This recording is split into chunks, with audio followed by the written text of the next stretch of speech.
Hi everybody, it's Heidi Hurley, and we're back for another session. This session is called Exploring and Creating. This time it's with a funny word. It's called gouache. G-O-U-A-C-H-E.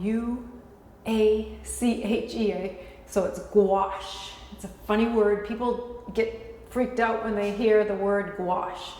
What is gouache? We're going to explore it today. We're going to try a few things out.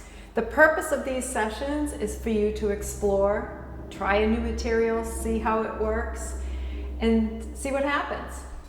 I've been using gouache now probably 25 years, even more, but not in the way that I'm using it now. So I'll give you a little history of my gouache background.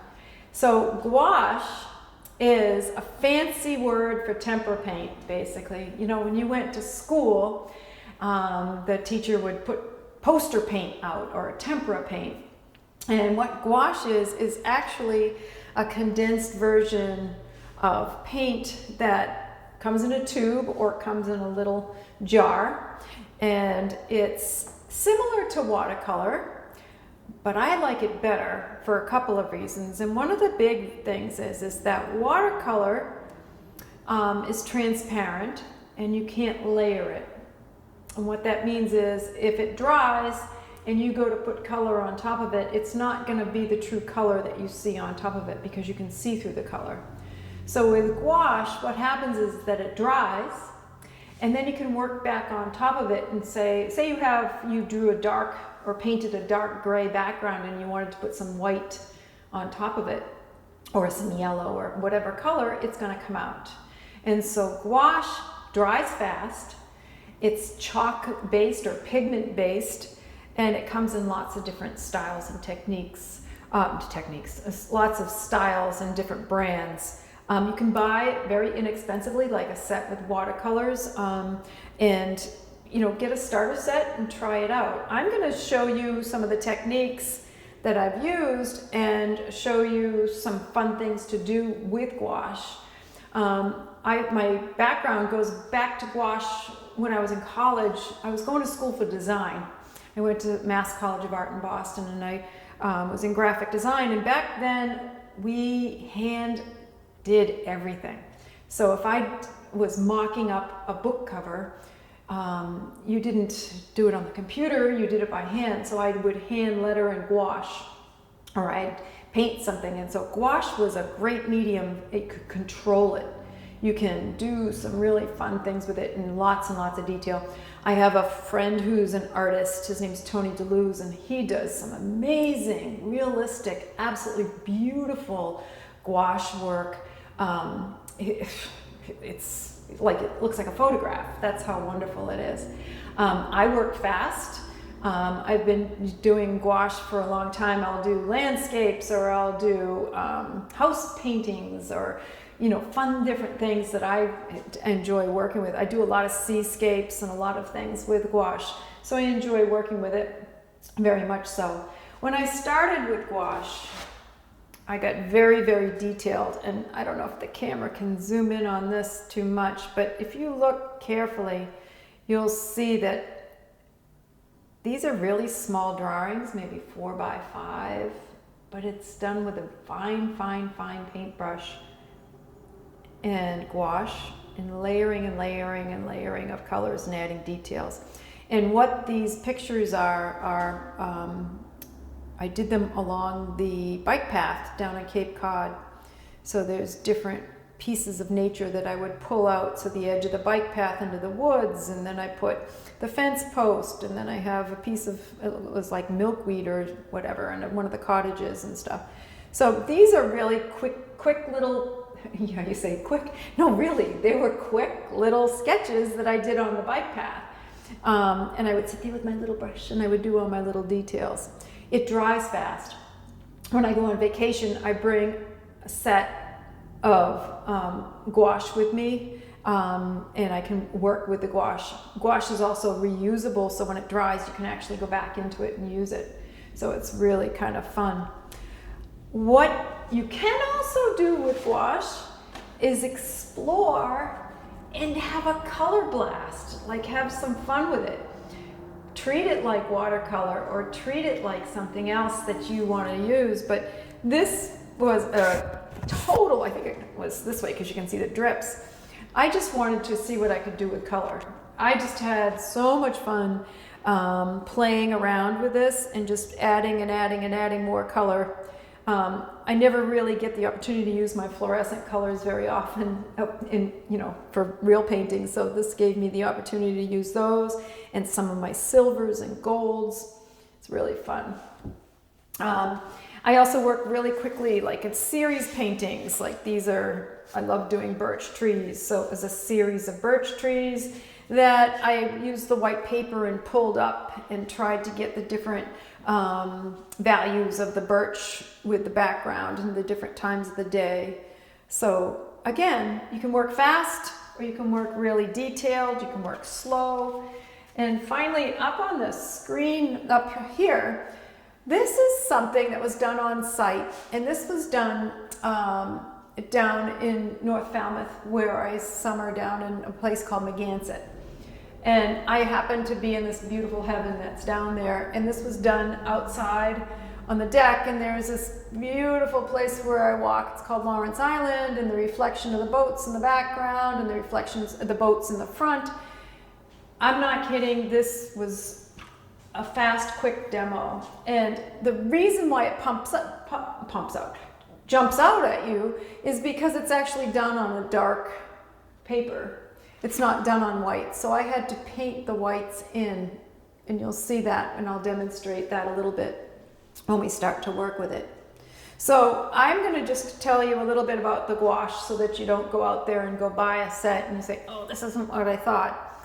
So gouache, you can buy some inexpensive sets, that's one thing. But the one thing you want to look out for when you buy gouache is that they also sell an acrylic gouache.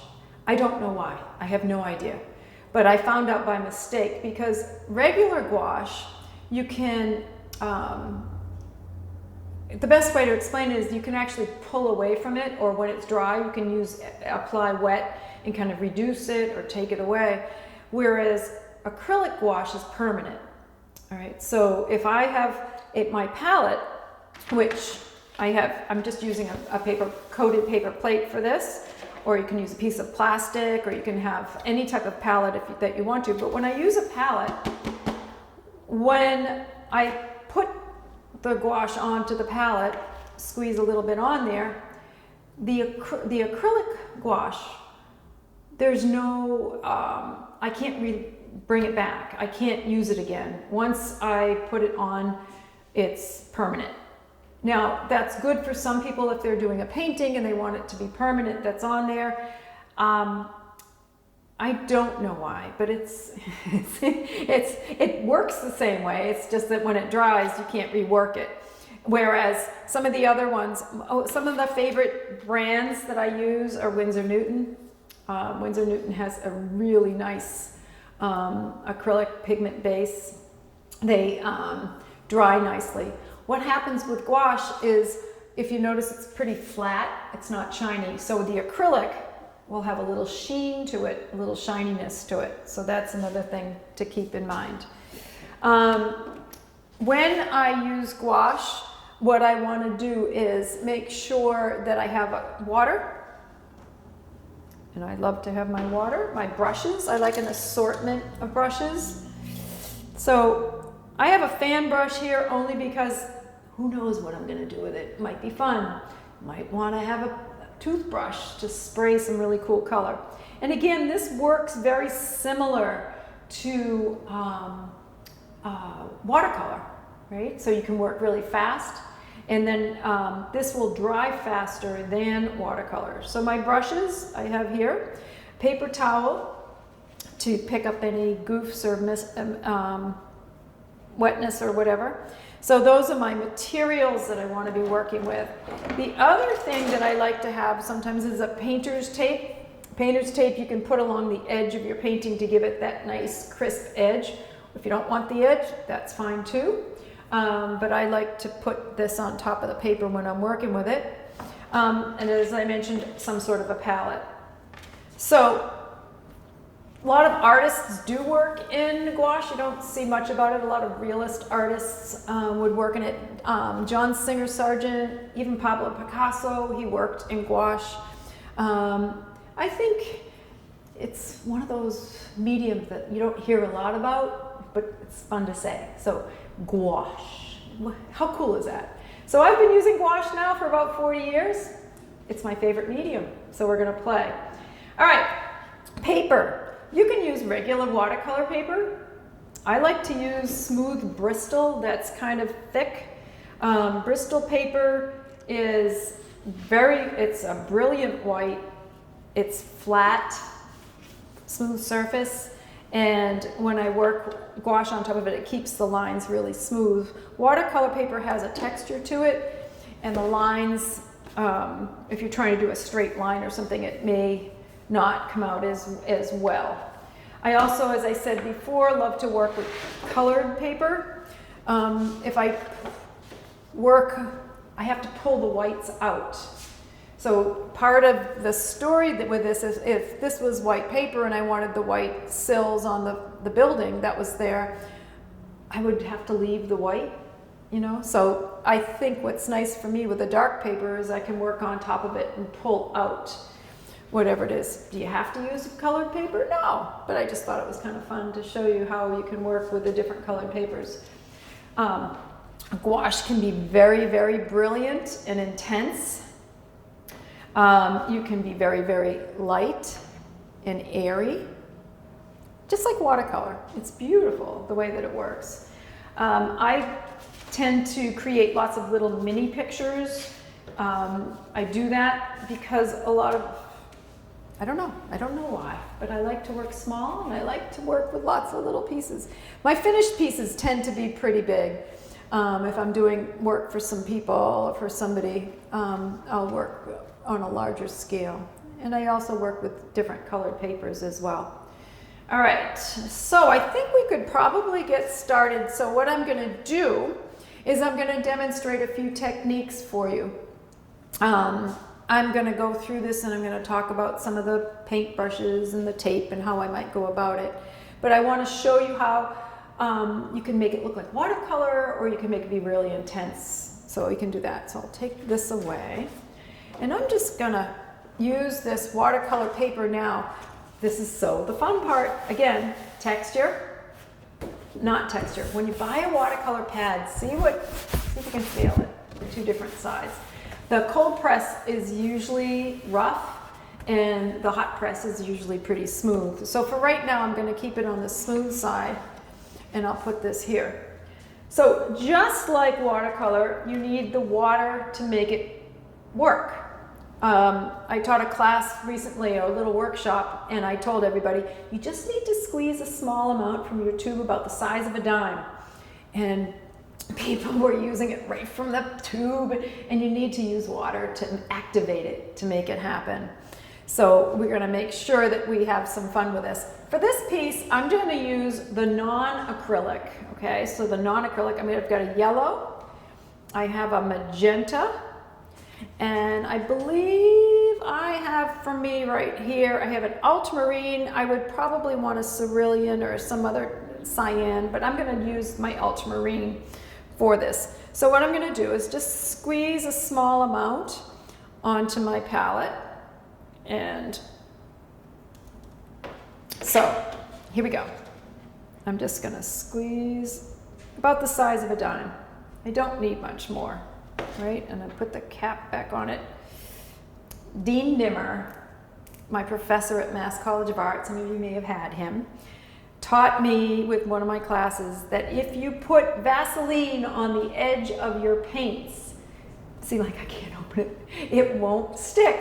But mine is sticking, obviously, because I didn't put the Vaseline, but that's a little hint. So here's my magenta. And then I'm gonna take, and this is the non-acrylic. Okay, so what does that mean? That it's not gonna dry right away. And then I have a lemon yellow. So I'm gonna put these three colors right here, just so you can see it. Okay, these are primary colors. I'm not gonna go into the whole art thing here, but if I mix some of these colors together, I'm going to get other colors. So if I mix my magenta with yellow, I'm going to get an orange. If I mix my yellow with a blue, I'm going to get a green. If I mix my magenta and my blue, I'm going to get a violet. So really the three colors. I don't have black on here. I very rarely use black. I might use a Prussian blue or a Payne's gray. In fact, that's really what's here. There isn't any blacks. I don't know why I don't use black, but I do use white sometimes. So what I'm going to do is just start and show you how you can get very intense. This is an experiment, right? We're playing. This is all play. And I'm going to take the gouache and I'm going to just play. And then at the end of this, I'll put together a real quick piece so that you can explore on your own and you can try certain things out. I did bring some pieces that I'll go back into and work with, so we can work with that. All right, so let's say my brush. My brush is my favorite brush. It's like a soft brush. It's a big brush, holds a lot of water, goes to a really nice point, right? So this one is a round. It's called a black velvet silver. And what this does is it really holds a lot of water. If you invest in an expensive brush and you take care of that brush, it will last for a long, long time. I take my paper towel and put a little blotter piece down on the table when I'm working, because I will tend to make sure my brush is clean also, but also it gets rid of any excess water that I may or may not want. So I do also have other types of palettes that hold, like a watercolor tray that holds water and it makes a lot of it. But what I'm going to do right now is just show you with a paper plate, because that's my maybe. I'm just going to water. I'm going to paint with water, and I'm standing up. I'm not flat on the surface, so everything's going to kind of drip. So this is a real wet area that you can see here. I'm going to start with the magenta. And what I'm doing is I'm adding the water to the magenta to get it thin. I'm pulling from the water and I'm filling my brush. So when I add the paint, it's going to drip. And I'm adding that because it's dripping and falling in that direction. All right? So this can be thinned out even more. So I'm going to clean off my brush a little bit, add more water to what I just rinsed out, and I'm just going to put this above it so you can see how I can get this to be very, very thin. So I can get it very, very light. I can have it be flowing, and now I'm going to make it very, very concentrated and very, very dark. So I'm going to take this, I'll just put this on this side so that you can see how intense I can make the color. Again, this is like watercolor, and I can have it be really flat. Flat means that it doesn't have any lines or its textures in it, very similar to what I had just shown you. So this blue is painted just a solid color that's there. So I can make it really light or I can make it really intense. So if I go back over this, I can go in and add some more color or whatever to this piece. What I'm going to do is I'm going to clean off my brush. Again, this is the magenta. I have a pool of water that's happening. If I want to pick that up, I'm going to squeeze the excess water out of my brush and just pull it along here, and it's going to pick up all that excess so it won't drip anymore. So I have a really nice piece that's there. All right? So I'm going to mix. I have the magenta. I'm going to do the same thing with my yellow. Again, if you add water to it, it's going to thin it out. Okay. I'm just going to do the same thing. I'm just going to draw a yellow line, The more intense I want it to be, the less water I'm going to use. And a little magenta in there with it. All right, so I have that. And it's the same thing. I can really control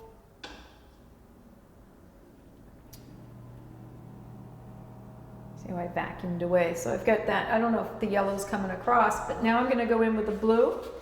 Same thing. Now my water might be getting a little bit dirty because I've got the red in there, but I'm going to mix my blue.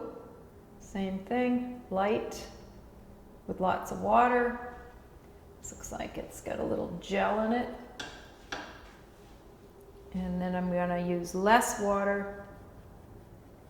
Get a nice thick, almost like heavy cream. You know, if you have it nice and thick, it'll come out nice and dark.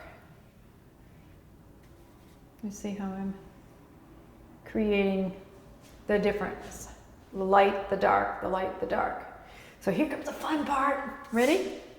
And you've all been waiting for. I'm going to mix the yellow with the blue. Now, people are saying, well, you can buy tubes of green. Why would I use yellow and blue? Because you want different variations of that green. You just don't want flat green, maybe? I don't know. Maybe you do. I don't know. So what I'm going to do is I'm going to start with a lighter color first and move it over here. And then I'm going to pick up a little bit of that blue, and I'm adding some water to make that green. So here's my green. That's right there. And again, add more water. I can thin it out. More blue. It's more of a blue-green.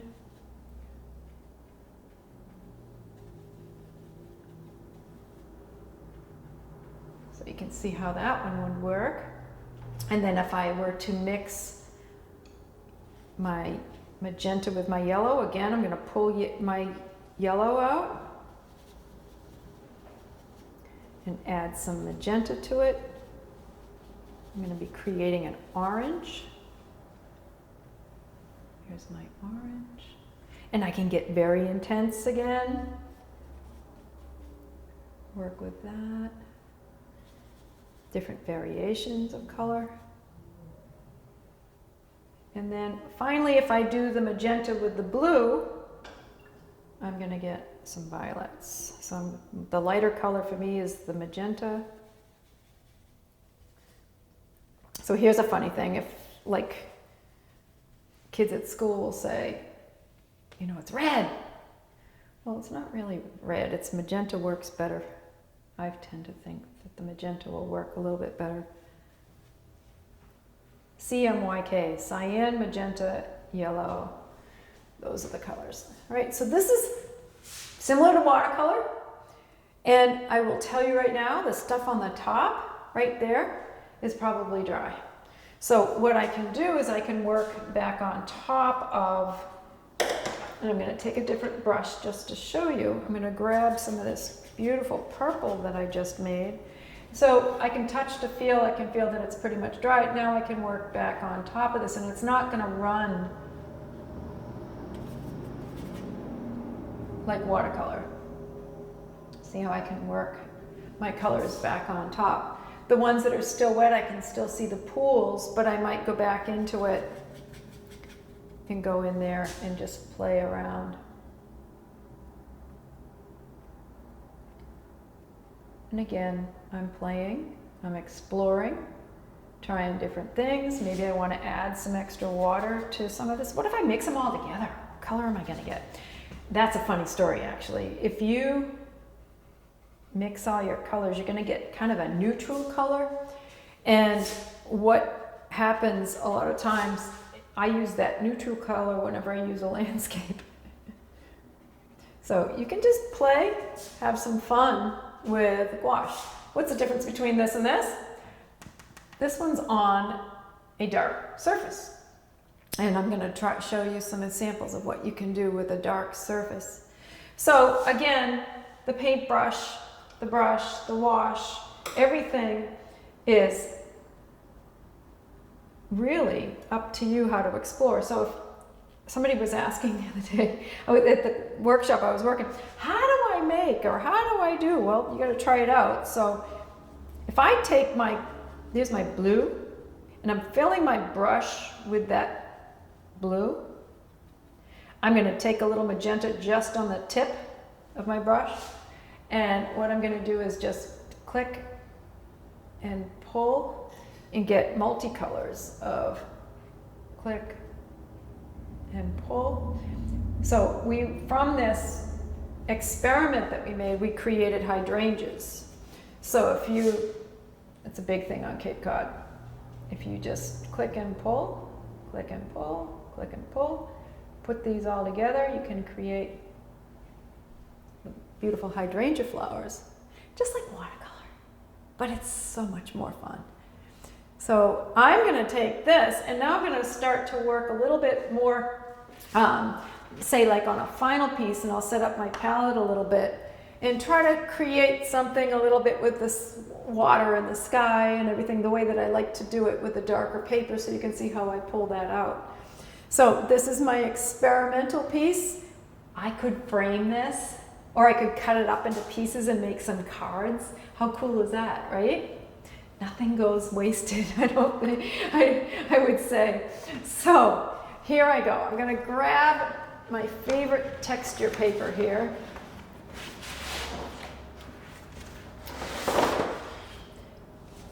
So this is a small one that I did. Clouds. Simple, right? Real simple. I took blue and I used white and I used my magentas and all these different cool colors to pull it out onto the paper. Is it done? No. Can I go back and work on this? Absolutely. I can go back and work on it. What I'm going to do right now is just use my imagination and come up with an imaginary place. This I know where it is, but for this one, like when I worked on this, I didn't have anything in my mind, and I tend not to. I tend to kind of go to some special little place and work with whatever it is that I have. So I have a white that I'm going to use because I'm going to pull out.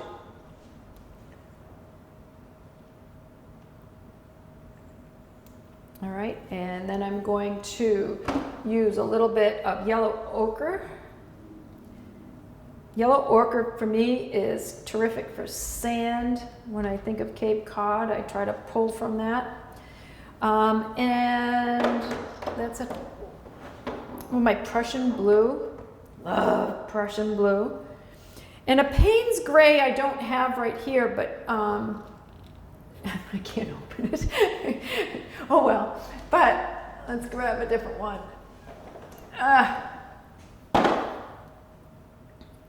I'll probably break the tube and it'll go. What a fun mistake that would be, huh?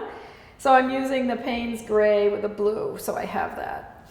I have, when I'm painting, I keep the ones that I use over here, and I have a tub of all these paints, and I have some favorites.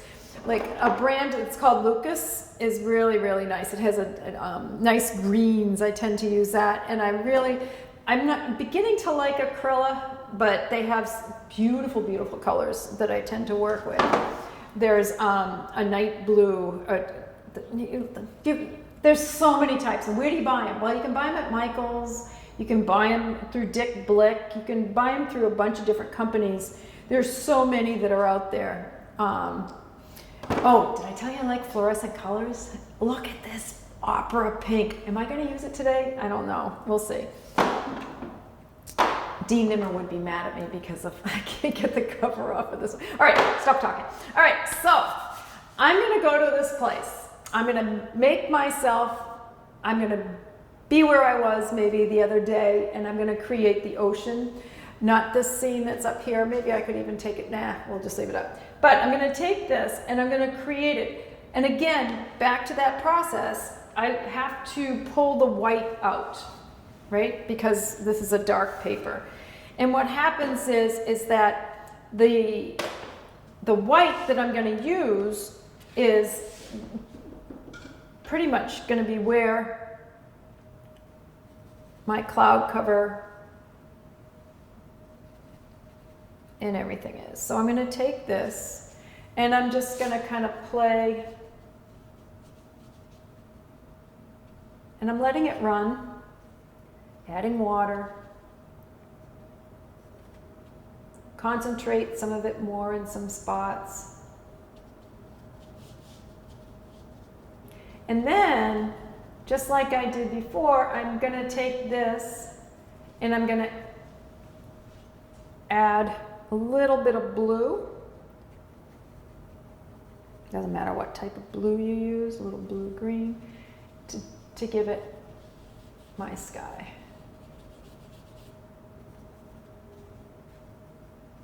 Again, I'm working fast. I'm working from my imagination. I don't have a photograph. I'm just playing around with it. And working on this paper, it's soaking in the paint. But you can see where the concentration of this, I can always go back and work back on top of that. My water, a lot of people immediately run towards making their water blue. I'm going to use a little Payne's gray in here and a little bit of blue, and I'm going to go like this. And I'm using that one big thick brush that I had before. Oh my gosh, did you see that? That was awesome. It wasn't dry, and it created this atmosphere. Look at that. Isn't that beautiful?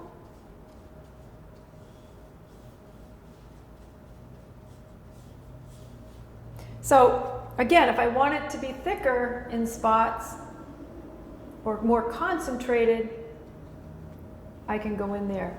And it's funny, I'm using gray on gray, right? I'm going to let that dry a little bit. And what I'm going to do is I'm going to have some sand in the foreground. Foreground's the front. And I'm kind of letting that gray paper come through a little bit. So in the background of mine is, I'm going to have an island over here and another island. And because it's in the background, it's going to disappear.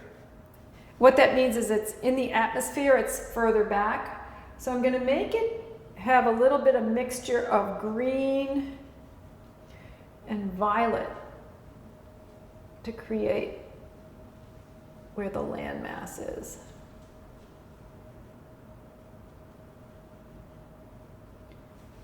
So green was my blue and my yellow.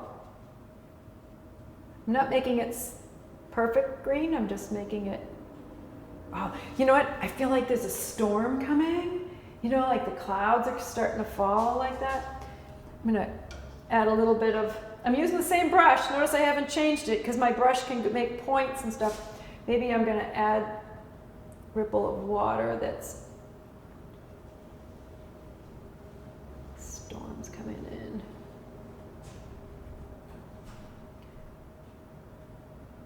All right, so I'm going to go in there. Now my clouds, I'm going to define them a little bit more. So again, I'm layering the acrylic, not acrylic, I'm layering right now the gouache on top of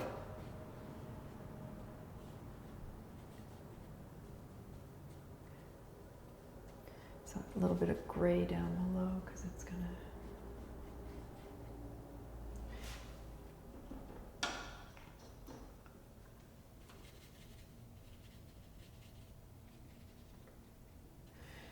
sometimes clouds might have a different, like little orange or something, just atmospheric in there to make it.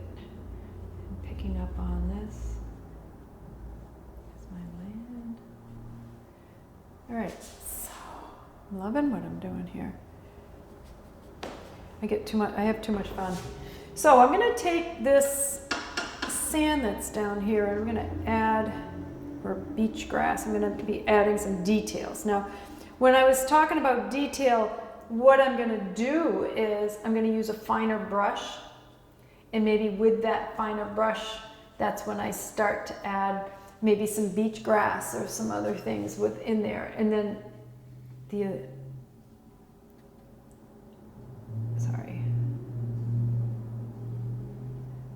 I'm adding right now the beach on the other side, like over to the other side there.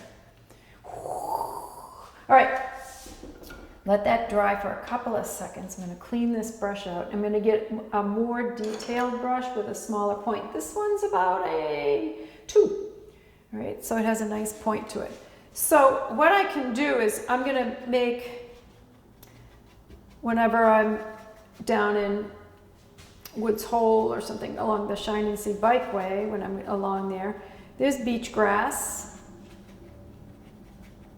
On the golf course, we call them fescule. So the fescule, the beach grass. So again, I'm using my brush in an up and down motion to try to create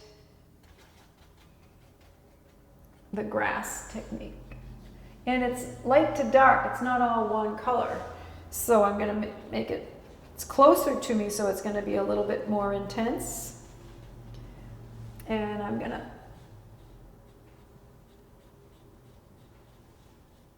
just push with push with my brush. And grass might be blowing, it might not be blowing, it might be going in different directions. No, what's so cool about this is that it already dried, so I can work on top of it, it's not smudging. Now, I also will say that the very detailed pictures that I showed you at the beginning of this, I wouldn't be standing up doing, and also it needs a steady hand, so I kind of control my coffee intake. But, oh, look at that, I got some red in there. Ooh. So when you're working standing up, it can be a little difficult, but that's okay. I even have a even more detailed brush that I'm going to start adding some more. I've only got a couple more minutes to finish this amazing piece here. I've been that person that's been enthralled, should I say, by YouTube. There are all these artists that show up and do pictures and paintings and things like that, and I just stare at them for hours. It's like, all you have to do is this, but I don't know. You have to do it. You have to try it. You got to do it on your own. You've got to be you got to do it. I want to see some of you folks go into Michael's and walking there. I want some gouache. Please give me some gouache. I haven't used black. I don't plan on using black. Now I'm going to go into my itty bitty. This is a 000 or a 30 for the most detail that you possibly can. So I'm going to mix this intense blue with my Payne's gray to kind of get sort of black. I don't know if I get, but if I can really add more detail now. And I love it. You get that beach grass that has the little dots at the top or the flowers.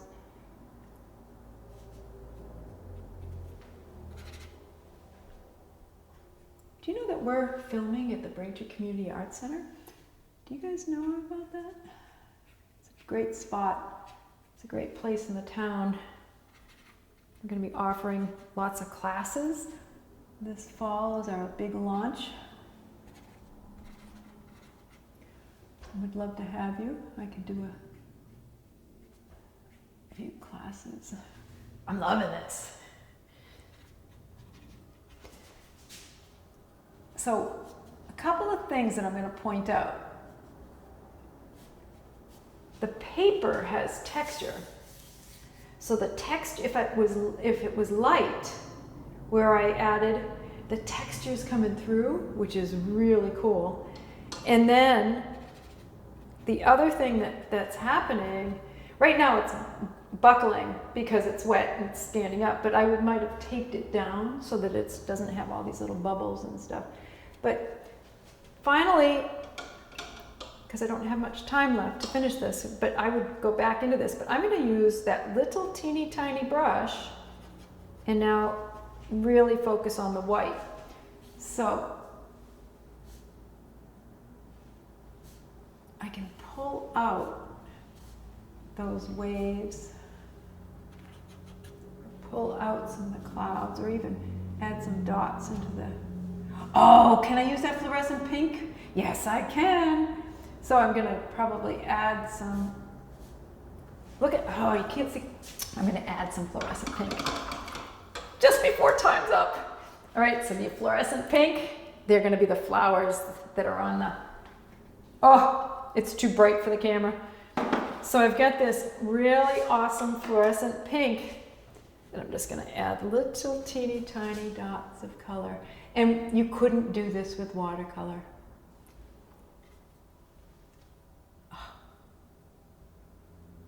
I don't know why I'm using the fluorescent pink, maybe because I never use it. But I've got these dots of color.